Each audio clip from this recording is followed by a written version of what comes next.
স্বামী যদি পরকীয়ায় আসক্ত হয়, পরনারীতে আসক্ত হয়, একজন ওয়াইফ সে স্ত্রী হিসেবে কি করতে পারে?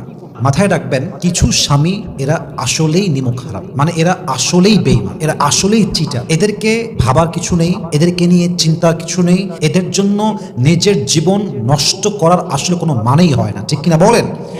আমি সেই স্বামীদের কথা বলছি যেই স্বামীরা বাই চান্স খারাপ হয়ে গিয়েছে, ইনস্ট্যান্টলি খারাপ হয়ে গিয়েছে, তবে তার ভালো হওয়ার একটা আশঙ্কা আছে। এই ক্ষেত্রেও একটা কথা মাথায় রাখতে হবে যে বেঈমানি করার সে বেঈমানি করবে, আর যে বিশ্বস্ত থাকতে চায় সে বিশ্বাস নিয়ে আজীবন চলবে, ঠিক কিনা বলেন? আপনাকে মাথায় রাখতে হবে, সমুদ্রের ভেতরে আপনি যতই চিনি ঢালেন না কেন, সমুদ্রের পানি কিন্তু মিষ্টি হবে না। এক্স্যাক্টলি যে মানুষরা চিট করতে চায়, আপনার বিশ্বাস নিয়ে খেলতে চায়, এদেরকে আপনি যতই ভালোবাসেন, তাদের সঙ্গে আপনি যতই অনেস্ট হন, যতই লয়াল হন, কলিজা কেটে খাওয়ায় দেন, তবুও এই মানুষগুলো লয়াল হবে না, অনেস্ট হবে না, এরা নিমক হারামি করেই ছাড়বে, ঠিক কিনা বলেন?